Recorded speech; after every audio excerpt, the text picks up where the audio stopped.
ਸਾਹਮਣੇ ਇਹ ਆਇਆ ਕਿ ਵੀ ਜਿਹੜੇ ਮਿਗ ਦੇ ਉੱਤੇ ਜੋ ਮਿਸਾਈਲਾਂ ਲੱਗੀਆਂ ਹੁੰਦੀਆਂ ਨੇ ਜਿਹਨੂੰ ਉਹ ਮਿਗ ਉਡਾ ਰਿਹਾ ਸੀ ਉਹ ਸਭ ਕੁਝ ਇੰਟੈਕਟ ਸੀ। ਉਹਦੀ ਇੰਨੀ ਹਿੰਮਤ ਵੀ ਨਹੀਂ ਹੋਈ ਕਿ ਉਹ ਜਿਹੜਾ ਮਿਸਾਈਲਾਂ ਨੂੰ ਜਿਹੜਾ ਉਹ ਦਾਗ ਸਕੇ। ਪਾਕਿਸਤਾਨ ਨੇ ਆਫੀਸ਼ੀਅਲੀ ਇਸ ਦਾ ਵਿਰੋਧ ਕੀਤਾ।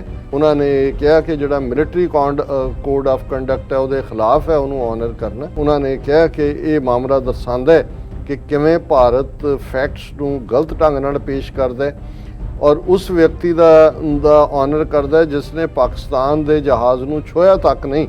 ਔਰ ਉਹਨਾਂ ਨੇ ਕਿਹਾ ਵੀ ਇਹ ਖਿਲਾਫ ਵਰਜ਼ੀ ਹੈ ਮਿਲਟਰੀ ਕੋਡ ਆਫ ਕੰਡਕਟ ਦੀ ਔਰ ਇਹ ਭਾਰਤ ਜਿਹੜਾ ਹੈ ਇਹ ਉਸ ਇਮੈਜੀਨੇਸ਼ਨ ਦੀ ਦੁਨੀਆ ਦੇ ਵਿੱਚ ਰਹਿੰਦਾ ਹੈ ਔਰ ਇਹ ਬਿਲਕੁਲ ਬੇਬੁਨਿਆਦ ਨੇ ਦਾਅਵੇ ਕਿ ਪਾਕਿਸਤਾਨੀ F-16 ਜਹਾਜ਼ ਨੂੰ ਅਭਿਨੰਦਨ ਨੇ ਡਿੱਗਿਆ। ਈਵਨ ਪਾਕਿਸਤਾਨ ਪੀਪਲਜ਼ ਪਾਰਟੀ ਦੀ ਸ਼ਹਿਰੀ ਰਹਿਮਾਨ ਨੇ ਵੀ ਕਿਹਾ ਕਿ ਭਾਈ ਇਹ ਜਿਹੜਾ ਅਭਿਨੰਦਨ ਨੂੰ ਅਵਾਰਡ ਦਿੱਤਾ ਜਾ ਰਿਹਾ ਵੀਰ ਚੱਕਰ, ਇਹ ਪਾਕਿਸਤਾਨ ਦੀ ਹਿਰਾਸਤ 'ਚ ਚਾਹ ਪੀਣ ਦਾ ਅਵਾਰਡ ਹੈ। ਉਹਨੂੰ ਫੈਂਟੈਸਟਿਕ ਟੀ ਲੱਗਦੀ ਸੀ ਤੇ ਇਹ ਫੈਂਟੈਸਟਿਕ ਟੀ ਦਾ ਅਵਾਰਡ ਦੇ ਰਹੇ। ਸੈਂਟਰਲ ਮਿਨਿਸਟਰ ਹੈ Jitendra Singh, union minister, retrieving Pakistan occupied Jammu and Kashmir is next on agenda. Viewers welcome back to program. So ਵੀਰਸ ਹੁਣ ਆਪਾਂ ਗੱਲਬਾਤ ਕਰਨ ਜਾ ਰਹੇ ਹਾਂ ਕਿ ਮੋਦੀ ਸਰਕਾਰ ਦੇ ਯੂਨੀਅਨ ਮਿਨਿਸਟਰ ਜਤਿੰਦਰ ਸਿੰਘ ਨੇ ਆਪਣੇ ਇੱਕ ਭਾਸ਼ਣ ਵਿੱਚ ਕਿਹਾ ਹੈ ਕਿ ਹੁਣ ਸਾਡੇ ਏਜੰਡੇ ਉੱਤੇ ਪਾਕਿਸਤਾਨ ਦੇ ਕਬਜ਼ੇ ਵਾਲੇ ਜੰਮੂ ਕਸ਼ਮੀਰ ਨੂੰ ਆਜ਼ਾਦ ਕਰਵਾਉਣਾ ਹੈ। ਕੀ ਸੱਚਮੁੱਚ ਭਾਰਤ ਐਸਾ ਕਰਨ ਦੀ ਹਿੰਮਤ ਰੱਖਦਾ ਹੈ? ਸੋ ਇਸ ਬਾਰੇ ਆਪਾਂ ਗੱਲਬਾਤ ਕਰਨ ਜਾ ਰਹੇ ਹਾਂ। ਸੋ ਅਸੀਂ ਚਾਹਾਂਗੇ ਕਿ ਤੁਸੀਂ ਇਸੇ ਤਰ੍ਹਾਂ ਬਣੇ ਰਹਿਣਾ। ਦੇਖਣ ਸੁਣਨ ਲਿਖਣ ਲਈ ਤੁਹਾਡਾ ਸਭ ਦਾ ਬਹੁਤ ਬਹੁਤ ਧੰਨਵਾਦ ਜੀ। ਡਾਕਟਰ ਸਾਹਿਬ ਕੀ ਵਿਚਾਰਾਂ ਨੇ?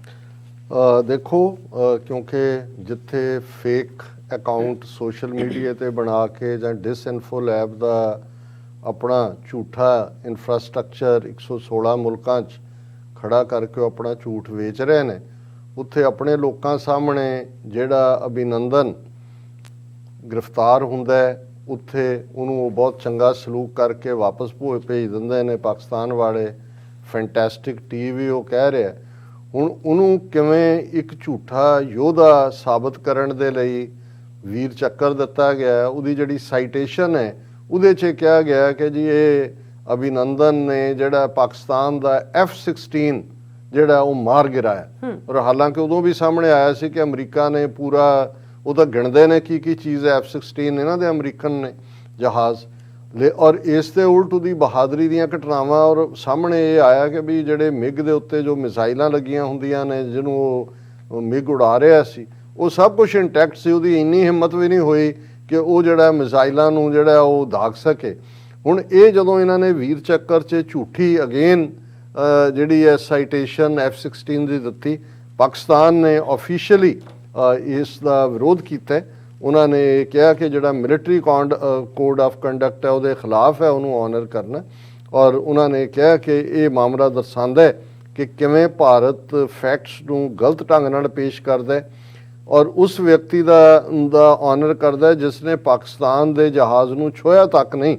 ਔਰ ਉਹਨਾਂ ਨੇ ਕਿਹਾ ਵੀ ਇਹ ਖਿਲਾਫ ਵਰਜ਼ੀ ਹੈ ਮਿਲਟਰੀ ਕੋਡ ਆਫ ਕੰਡਕਟ ਦੀ ਔਰ ਇਹ ਭਾਰਤ ਜਿਹੜਾ ਹੈ ਇਹ ਉਸ ਇਮੈਜੀਨੇਸ਼ਨ ਦੀ ਦੁਨੀਆ ਦੇ ਵਿੱਚ ਰਹਿੰਦਾ ਹੈ ਔਰ ਇਹ ਬਿਲਕੁਲ ਬੇਬੁਨਿਆਦ ਨੇ ਦਾਅਵੇ ਕਿ ਪਾਕਿਸਤਾਨੀ F-16 ਜਹਾਜ਼ ਨੂੰ ਅਭਿਨੰਦਨ ਨੇ ਡਿੱਗਿਆ।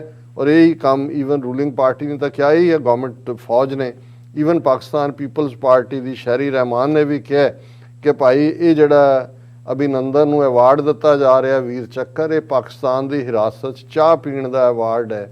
ਉਹਨੂੰ ਫੈਂਟੈਸਟਿਕ ਟੀ ਲੱਗਦੀ ਸੀ ਤੇ ਇਹ ਫੈਂਟੈਸਟਿਕ ਟੀ ਦਾ ਅਵਾਰਡ ਦੇ ਰਹੇ ਨੇ। ਹੁਣ ਇੱਕ ਪਾਸੇ ਤਾਂ ਇਹ ਝੂਠਾ ਨੈਰੇਟਿਵ ਸਿਰਜਣ ਦੀ ਕੋਸ਼ਿਸ਼ ਹੈ, ਦੂਸਰੇ ਪਾਸੇ ਅਸੀਂ ਦੇਖ ਰਹੇ ਹਾਂ ਵੀ ਇਧਰੋਂ ਚੀਨ ਤੋਂ ਜੁੱਤੀਆਂ ਖਾ ਕੇ, ਚੀਨ ਲਫ਼ਜ਼ ਇਹਨਾਂ ਦੀ ਜ਼ਬਾਨ ਤੇ ਨਹੀਂ ਆਉਂਦਾ, ਅਫਗਾਨਿਸਤਾਨ ਦੀ ਖੇਡ 'ਚੋਂ ਬਿਲਕੁਲ ਬਾਹਰ ਹੋਏ, ਲੇਕਿਨ ਅਜੇ ਵੀ ਕਿਵੇਂ ਪਾਕਿਸਤਾਨ ਦੇ ਖਿਲਾਫ ਇਹਨਾਂ ਦਾ ਭੰਡੀ ਪ੍ਰਚਾਰ ਬਰਾਬਰ ਜਾਰੀ ਹੈ ਜਾਂ ਕੁਛ ਨਾ ਕੁਛ ਅਪ ਦੇਅਰ ਸਲੀਵਸ ਹੈ।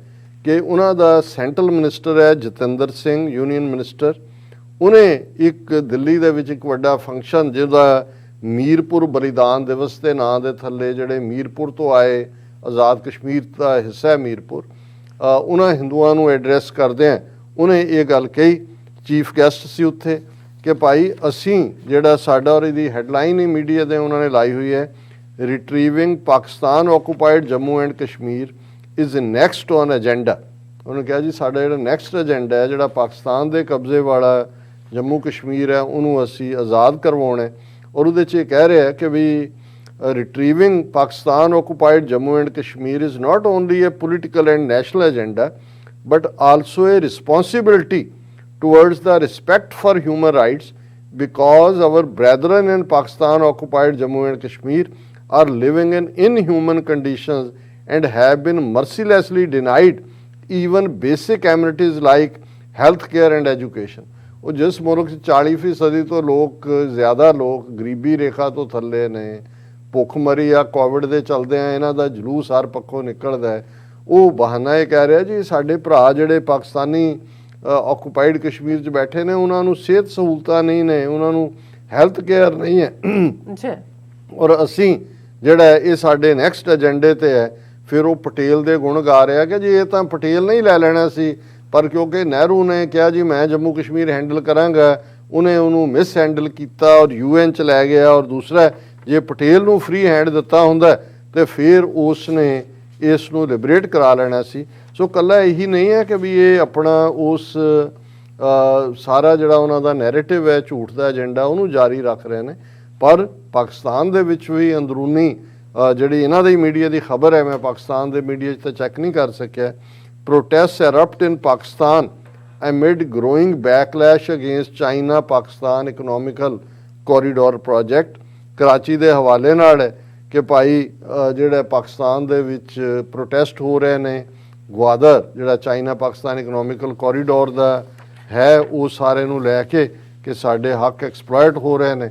ਸੋ ਜ਼ਾਹਰ ਹੈ ਵੀ ਜੇ ਪ੍ਰੋਟੈਸਟ ਜਾਂ ਉਹਦੇ ਪਿੱਛੇ ਵੀ ਇਹਨਾਂ ਦਾ ਬਿਹਾਈਂਡ ਬਲੋਚਿਸਤਾਨ ਨੈਸ਼ਨਲਿਸਟ ਆਰਮੀ ਦੇ ਥੱਲੇ ਜੋ ਵਾਇਲੈਂਸ ਦੀਆਂ ਘਟਨਾਵਾਂ ਕਰਵਾਉਂਦੇ ਨੇ, ਔਰ ਕਸ਼ਮੀਰ ਦੇ ਵਿੱਚ ਜੋ ਕੁਛ ਇਹਨਾਂ ਦਾ ਹਾਲ ਚੱਲ ਰਿਹਾ ਅਸੀਂ ਦੇਖ ਰਹੇ ਹਾਂ ਕਿ ਭਾਈ ਅੱਜ ਵੀ ਮਹਿਬੂਬਾ ਮੁਫਤੀ ਨੇ ਬੜੀ ਮਜ਼ਬੂਤੀ ਦੇ ਨਾਲ ਇਹ ਕਿਹਾ ਕਿ ਵੀ ਤੁਸੀਂ ਤਾਲਿਬਾਨ ਨਾਲ ਗੱਲ ਕਰ ਸਕਦੇ ਹੋ, ਜਿਹੜਾ ਚੀਨ ਰੋਜ਼ਾਨਾ ਸਾਡੀ ਜ਼ਮੀਨ ਆਕੂਪਾਈ ਕਰ ਰਿਹਾ ਉਹਦੇ ਨਾਲ ਗੱਲ ਕਰ ਸਕਦੇ ਹੋ, ਪਰ ਤੁਸੀਂ ਪਾਕਿਸਤਾਨ ਨਾਲ ਗੱਲ ਕਿਉਂ ਨਹੀਂ ਕਰਦੇ। ਔਰ ਉਹਨਾਂ ਨੇ ਕਿਹਾ ਕਿ ਭਾਈ ਇਹ ਭੁੱਲ ਜਾਓ ਕਿ ਵੀ ਤੁਸੀਂ 370 ਔਰ 35 ਇਹ ਹਟਾ ਕੇ ਜਿਸ ਕਿਸਮ ਦੇ ਜ਼ੁਲਮਾਂ ਦੇ ਨਾਲ, ਕਿਉਂਕਿ ਉੱਥੇ ਬਹੁਤ ਫੌਜ ਨੇ ਅੱਜ ਵੀ 3 ਨੌਜਵਾਨ ਮਾਰੇ ਨੇ, ਔਰ ਇਹ ਕਹਿ ਕੇ ਕਿ ਜੀ ਐਨਕਾਊਂਟਰ ਹੋਇਆ ਔਰ ਬਹਾਦਰ ਫੌਜ ਨੇ ਇਹ ਕਰਤਾ, ਪਰ ਕਸ਼ਮੀਰ ਦੇ ਵਿੱਚ ਪੂਰਾ ਗਲੀ ਗਲੀ ਔਰ ਮਹੱਲੇ 'ਚੋਂ ਯੰਗਸਟਰਸ ਨੂੰ ਕੱਢ ਕੇ ਝੂਠੇ ਪੁਲਿਸ ਮੁਕਾਬਲਿਆਂ 'ਚ ਮਾਰ ਰਹੇ ਨੇ। ਔਰ ਦੂਜੇ ਪਾਸੇ ਇਹ ਜਿਹੜੇ ਇਸ ਉਹਦਾ ਮੋਦੀ ਦਾ ਸੈਂਟਰਲ ਮਿਨਿਸਟਰ ਹੈ ਉਹ ਵਾਰਨਿੰਗ ਵਾਂਗ ਦੇ ਰਿਹਾ ਕਿ ਜੀ ਅਸੀਂ ਨੈਕਸਟ ਔਨ ਦਾ ਏਜੰਡਾ ਅਸੀਂ ਤਾਂ ਕਹਿੰਦੇ ਆ ਵੀ ਜਾਓ, ਬਹੁਤ ਅੱਗੇ ਵੀ ਤੁਸੀਂ ਗਏ, ਬਾਲਾਕੋਟ ਦਾ ਡਰਾਮਾ ਕਰਕੇ ਤੁਸੀਂ ਦੇਖ ਲਿਆ, ਉਹ ਤੁਹਾਡਾ ਸਵਾਗਤ ਕਰਨਗੇ, ਤੁਹਾਨੂੰ ਜੀ ਆਇਆਂ ਕਹਿਣਗੇ, ਜ਼ਰਾ ਹੌਸਲਾ ਤਾਂ ਦਿਖਾਓ। ਪਰ ਇਹਦਾ ਮਤਲਬ ਇਹ ਹੈ ਕਿ ਭਾਈ ਇਹਨਾਂ ਨੇ ਆਪਣਾ ਜੋ ਵੀ ਜ਼ਮੀਨੀ ਹਕੀਕਤ ਹੈ ਉਹਨੂੰ ਦੇਖਣ ਤੋਂ ਅੱਖਾਂ ਬੰਦ ਕੀਤੀਆਂ ਹੋਈਆਂ, ਔਰ ਹਿੰਦੂਤਵਾ ਦਾ ਜਨੂਨ ਹੀ ਇਹਨਾਂ ਦੇ ਸਿਰ ਚੜ ਕੇ ਬੋਲ ਰਹੇ। ਜੀ ਡਾਕਟਰ ਸਾਹਿਬ ਤੁਹਾਡਾ ਬਹੁਤ ਬਹੁਤ ਧੰਨਵਾਦ। ਸਾਥ ਲੈਣੇ ਬ੍ਰੇਕ, ਵਿਊਅਰਸ ਤੁਸੀਂ ਇਸੇ ਤਰ੍ਹਾਂ ਬਣੇ ਰਹਿਣਾ। ਮਿਲਦੇ ਹਾਂ ਛੋਟੇ ਜਿਹੇ ਬ੍ਰੇਕ ਤੋਂ ਬਾਅਦ।